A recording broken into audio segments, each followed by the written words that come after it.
Hello everyone, it's me. I guess you can see. I have a little bit of hardware on the neck. I had a big CPEC removed from my neck today, and that padding stays there for 24 hours just in case I start bleeding from my neck, because that would be problematic. And then they were getting blood and everything from here. And then on this side, I'm not quite sure what was going down there. But the doctor who put this in was a resident, and it was like her first time doing it. And so the nurse who was taking it out, he was like, "Who did this?" And I said, "Well, it was a resident. I think it was her first time because of the instruction she was being given, especially by the surgical nurse. And the nurse told me that the resident's going to be doing it." And I had said to the nurse afterwards, it didn't sound like she'd ever done that before. And the nurse said to me, "Well, it has to be a first time for everyone," which is true enough. So I just want to thank everybody for participating in the big ask that I had, which was asking if you were thinking about me on Mother's Day weekend to just think that I would get a new heart. Tomorrow I will be the 21st, right? So I'll have my heart for 10 days. Tomorrow I have a biopsy to see if the heart, my body is accepting the heart. Actually, Barry said that they've told him that the chances are very low that it will be. But they will give me lots of immune suppressant drugs so that my body will not reject the heart. A few problems with my lungs, and that was kind of nasty to say the very least. But that seems to be over with for now. Anyway, they will decide what they want to do with that. Dr. Alba told me to just not worry. And so that is what I've been trying to do.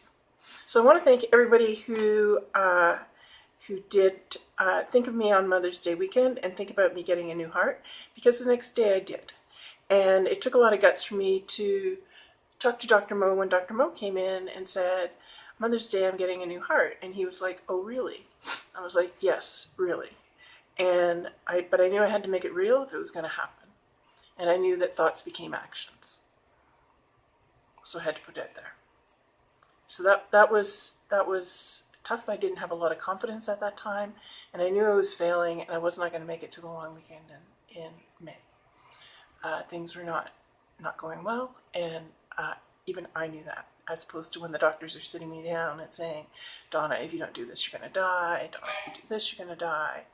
And I'd just be kind of like, "You guys, I'm fine. I'm going to be, this is all going to be okay." And they were like, "No, it's not." So yeah, thank goodness they had a little bit of patience with me too.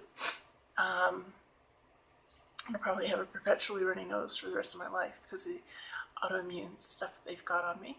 So do want to thank everyone for doing that. And yeah, I seem to be on the mend. I've got to say that the last 10 days have been really rough. Didn't expect after the surgery to be quite as horrendous as it was, and they keep asking me, "Oh, do you feel better?" And the quick answer would be no. I don't feel better yet, but I do anticipate that will come, and when it does, I will welcome it with welcome arms. So I hope to see everyone soon. I hope that I am back and around ship soon. Realistically, it won't be in the next 6 months. Yeah, I've still got a lot of work to do, but I'm hopeful.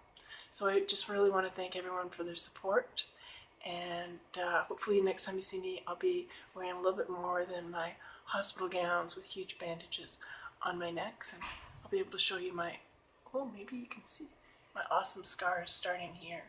Yeah, I'm going to be into a lot of V-necks. I think I'm going to want to show this paint for a while. Okay, bye-bye everyone.